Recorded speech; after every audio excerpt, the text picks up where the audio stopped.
What's up? Today, we're going to be talking about 10 mistakes you need to avoid if you want to invest in Pokemon in 2025. These are a lot of mistakes that I have personally made or I've seen a lot of other people make. And if you want to invest in Pokemon, if you want to collect, you must avoid the mistakes by learning from this video. Now, I have made a lot of the mistakes following on this list, and it's just part of life. It's part of learning. And I want you to avoid these mistakes at all costs. So that's why I've created the perfect video for you.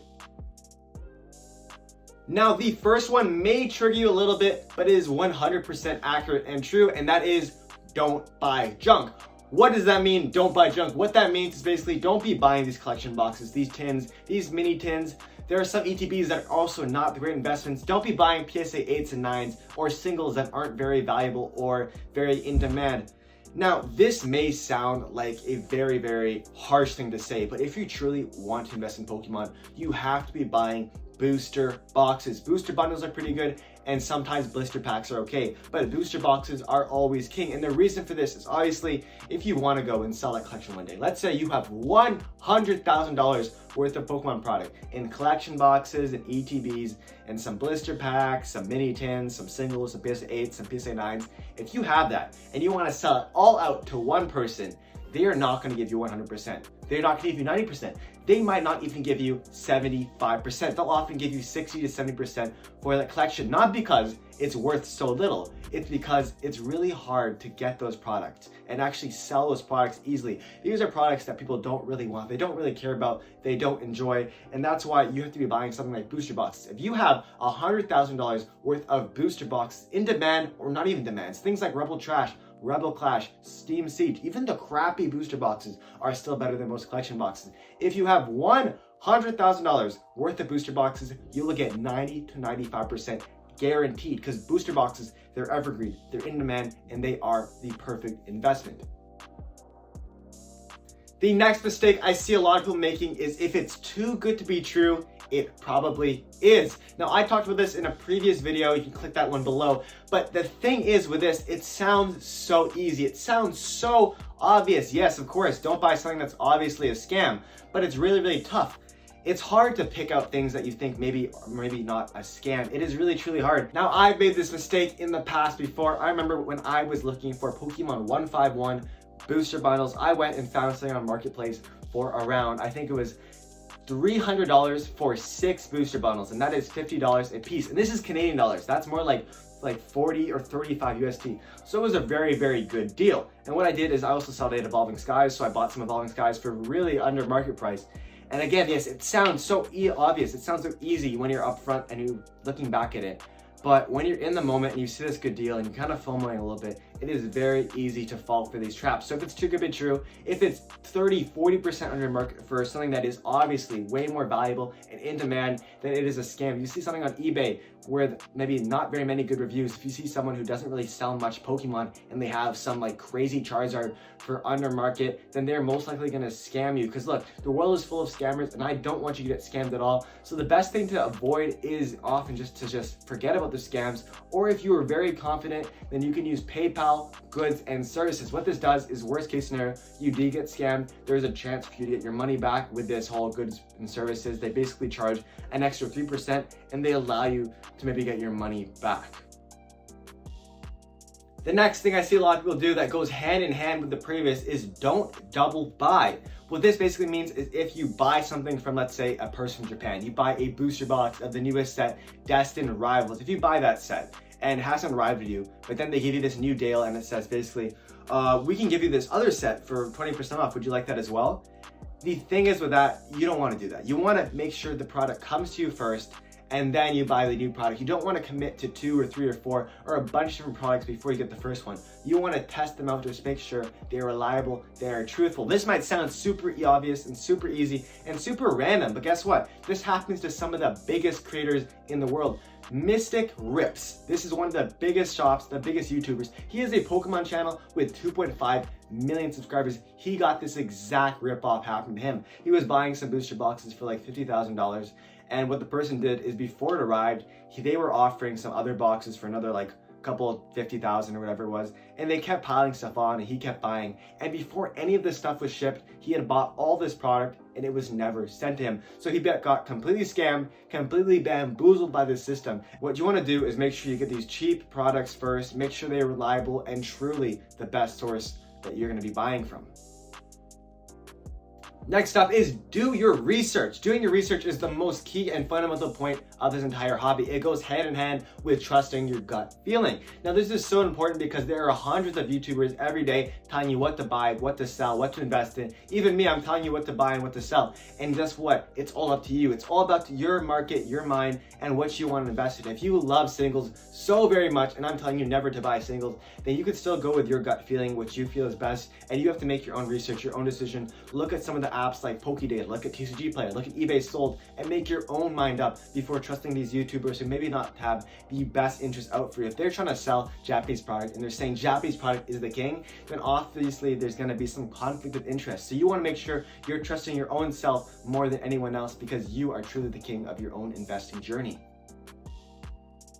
The next point is something you may have not heard before, and it is don't buy on release. What this means is basically if something is just releasing, let's say Destined Rivals releases today, do not be buying any booster boxes, any singles of that set, no matter what, because it will guaranteed go down in the market. Even things like Surging Sparks, yes, it was super hyped, and yes, it did have that uptick. It did go down in the market, and a lot of the singles came down. The Latias, the Pikachu, the Milotic, the Hydreigon, everything crashed and came down. Things like Journey Together, that box was originally like $450. The Lily's Clefairy was $600. Now the box is $200 and the Lily's Clefairy is $200 or $300 as well. So things crash that go down in the market and you should not be buying as soon as these things release.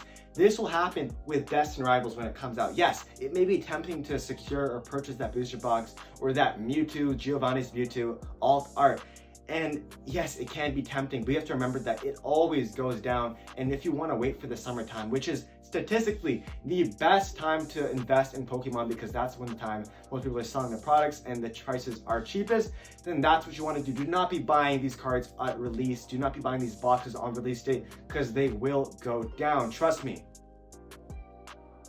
Another huge mistake I see a lot of people making is that they get stuck on past prices. Now, what does this mean? It basically means, yes, 5 years ago, there was Fusion Strike for $80 booster box. That is so astronomically cheap. And maybe you had a chance to buy back then. Maybe you have a chance to buy something that's a lot cheaper. And now, 5 years later, 2 years later, whatever, it is now $500, $600. It may be hard for you to get over that and say, oh, I mean, I could have bought it back then. Why would I buy it right now? It was so cheap back then. And you're getting in your head, you're saying, oh no, I made a mistake. But guess what? This product will still go up. Let's say Fusion Strike right now, it's $500. Yes, it used to be $80, but don't worry, it will go to $1,000. You have to get over that hurdle that it was this back then, it was that back then, and you could have bought it, you should have bought it. The thing is, you didn't buy it, and now you have an opportunity to, and you don't want to let it slip. There's a great example. How about Base Set, the first ever Pokemon set ever created? This set was $5 a pack 25 years ago. Now it's like $1,000 a booster pack. You may say that has nothing to do with what we're talking about currently, but it's exactly the same. Yes, you could have bought something in a time past, and yes, you could have made a bigger profit, but you are getting stuck on that past price, and that past price is gone. It doesn't exist anymore. Fusion Strike does not exist for $80. Base Set does not exist for $5 a pack. What the prices are right now are the only prices that matter, and the future prices are what you're aiming for. So if you want to invest in this hobby truly, you have to forget about those past prices and focus on what they will be and what they are right now. Another mistake I see a lot of people making is that they're selling too fast. They're selling way too quickly in this hobby. They might have just bought a booster box or a booster pack and it's gone up 20, 30%. Wow, that's a huge increase, but honestly, you're selling way too fast. If you think that 20 or 30% increase really matters or it's really a great investment, then that is not what you're doing. You're flipping that product right away. You need to be investing in long term because let's say, yes, you buy a booster box of Paldea Evolved for $200. Now it is $300 a box. guess what? With the taxes you paid on it, the tax you're gonna pay now, the shipping you're gonna have to sell it with, and all these fees for eBay TCG player, you're making like a $40 profit when you could have just held it for the true long term, 5 years, and that box would have been $1,000, $2,000. So it's all about this long-term investing mindset. It's not about these short-term gains that they do not pay off in the long term. Even stock investors, there are things called penny stock, there are things called stocks where you do sell right away. That's day trading. We are not day trading. We are investing for the long term. That is what Pokemon investing is. We are not scalpers. We are not resellers. We are not flippers. We are investing in the long term. So it's very important to make sure you're protecting your portfolio for the long term and picking things that will go up in the long term. Not collection boxes, not ETBs of sets that nobody cares about. You want to buy booster boxes of prime sets like Fusion Strike, like Lost Origin, like Brilliant Stars, things that will always go up and things that are always in demand. Mistake number 8 that I see a lot of people making is that they're overextending themselves and they're not going with their budget. What this basically means is that yes, sometimes it may be tempting to buy Evolving Skies because it's going up, or buying Fusion Strike because it is skyrocketing, but it's always important to stay within your budget. So maybe you have $100 every single month to put towards Pokemon. Just because Evolving Skies or Fusion Strike or Lost Origin is going up doesn't mean you should overextend yourself, reach into your personal savings, sell things that you truly love to get those Evolving Skies or Fusion Strike or whatever it may be. It is more important to save your budget and to really save up for the things you want in life, because honestly, Pokemon is fun. It's a nice avenue to collect and invest, but if you're taking your savings, you're taking your down payment for homes, if you're taking anything above your means, then it is definitely not worth it. It's important when going into Pokemon to have a certain budget, and yes, it could be $100 a month, it could be $500, it could be just $50, but it's important to research what actually you can get within that budget. If you have like $50 in ATV, if you have $100, maybe save up for a booster box in 3 months. It's really tough because a lot of people, they see these boxes, these cards going up, and they decide that they're going to go all in. They're going to buy it right now. They're going to, buy now, pay later services. Don't use that. They're maybe going to take some savings. Please do not use your savings. Do not use your resources that you must keep intact. Do not go all in Pokemon, because yes, there are little dips, there are little crashes that happen, and people can get scared, they can sell, they can lose a lot of money in this. This isn't just a game. Pokemon doesn't always go up. Like, a lot of people think Pokemon's gonna go up forevermore. It always goes up. But yes, sometimes it crashes. If you buy singles, they often don't do well. And if you buy booster boxes, they can take a long time to go up. So just know that it's important to budget. It's important to go within your means. It's important not to go crazy and spend all your money and blow your cash and your future for just some cardboard. Your wallet and your life is way more important than any piece of paper. The second to last mistake that a lot of people are making is they are getting way too involved. What does this mean? Getting too involved in Pokemon? Are you crazy? Yes, there's a meaning to this, and that is basically, let's say you're going on Collector. Let's say you're going on eBay every single day. You're checking the prices. You're checking the prices of every single thing, all the 100 products in your collection. This is gonna break your mindset. This is gonna break your investing in this hobby. When you check every single day what the prices of one product are, what's going down, going up, it doesn't really matter. If you're investing here for the long term, it doesn't matter if your booster box crashed by 5% or went up by 10%. And the very last mistake I see a lot of people making is that they are opening packs. Now, this can be an either or. You could love opening packs and it doesn't matter to you what you pull, how much profit you're making, but a lot of people go into opening packs as if it's like a profit-making opportunity. No, it is gambling. It has always been gambling. Let's say you want the Umbreon EX from Prismatic Evolution. The Umbreon EX is a 1 in 1,500 pull rate. Each pack is worth $15. If you want to pull the Umbreon, the chances are going to take around $22,500 worth of packs. Or you could buy the PSA 10 for $3,000. Yeah, that doesn't make sense at all. It doesn't make any sense. And that's why you should not be opening packs for a purely investing standpoint.